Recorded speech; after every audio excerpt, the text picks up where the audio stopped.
আমি বৰ্তমান উপস্থিত আছোঁ 94 নং গোবৰ্ধনা গাঁও পঞ্চায়তৰ মণিপুৰ গাঁৱত আৰু মণিপুৰ গাঁৱত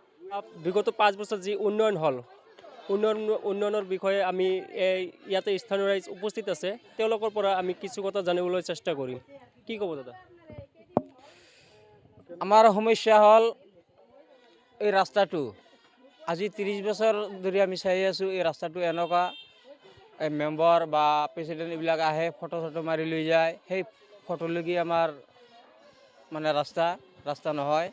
আমাৰ ল'ৰা ছোৱালী স্কুলত যোৱাটো কিমান অসুবিধা স্কুলত যাব নোৱাৰে এই ৰাস্তাটোৰ কাৰণে এইখিনি আধুলৈকে পানী হৈ যায় তো ৰাস্তাটো হ'ব লাগে আৰু আমাৰ এইটো গাঁৱত মানে চৰকাৰী ঘৰ পাইছে অলপ চলপ পাইছে কিন্তু বহুত গৰীব মানুহ বাকী আছে পোৱা নাই দুখীয়া মানুহ পোৱা নাই অৰুণোদয় আঁচনি আমাৰ এই 10 নম্বৰ খৈৰাবাৰী পঞ্চায়ত 10 নম্বৰ খণ্ড আমাৰ 1300 ভোটাৰ ইয়াৰ মাজত মোটামুটি 70-80টামান অৰুণোদয় পাই আছে আৰু বাদ বাকী পোৱা নাই বহুত বিকলাংগ বিধৱা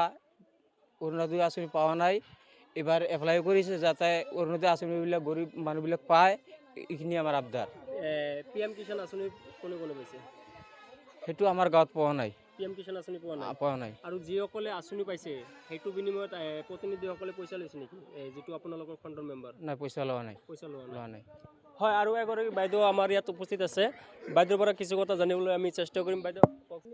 আমাৰ এইটো গাঁৱত উন্নয়ন একদম কম চৰকাৰী আঁচনি সেইটোৰ হেৰিত মানে উন্নয়ন বহুত কম আমাৰ এইটো গাঁৱত আমাৰ ইমান উন্নয়ন পোৱা নাই আমি ৰাস্তা ঘাট আদি কৰি তাৰপিছত ৰাস্তাটো ধৰক এই জন্ম হোৱাটো মোৰ মাকৰ ঘৰ ইয়াতে আছে ইয়াতে মোৰ বিয়া হৈছে এইটো গাঁৱতেই সৰুৰে পৰা চাইছোঁ এইটো ৰাস্তা এনেকুৱা আজিলৈকে এনেকুৱাই আছে অৰুণোদয় পাইছে নেকি আপুনি অৰুণোদয় মই পাইছোঁ আৰু বাকী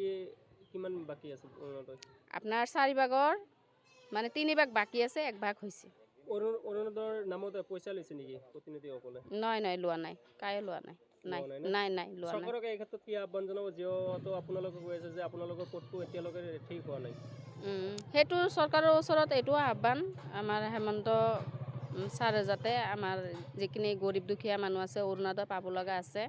সেইখিনি যাতে কৰি দিয়ে ঘৰ নোপোৱা মানুহ কিবা কিবি আঁচনি বা ৰাস্তা ঘাট এইবিলাক যাতে আমাৰ গাঁৱৰ উন্নয়ন কৰি দিয়ে সেইটোৰ কাৰণে আমাৰ হেমন্ত ছাৰক আহ্বান জনাইছোঁ আৰু যদি পদটো ঠিক কৰি নিদিয়ে আপোনালোকে কিবা ব্যৱস্থা ল'ব নেকি ভোট বৰ্জন কৰিম আমি যেটো মানে আমাৰ চৰকাৰে মানে যদি আমাক যদি আঁচনিৰ পৰা যদি বঞ্চিত ৰাখে তেনেহ'লে আমি সেইটো মানে ভোটত দিয়ে কৰিব পাৰিম যেটো ভোট দিব লাগে সেই ক্ষেত্ৰতে হ'ব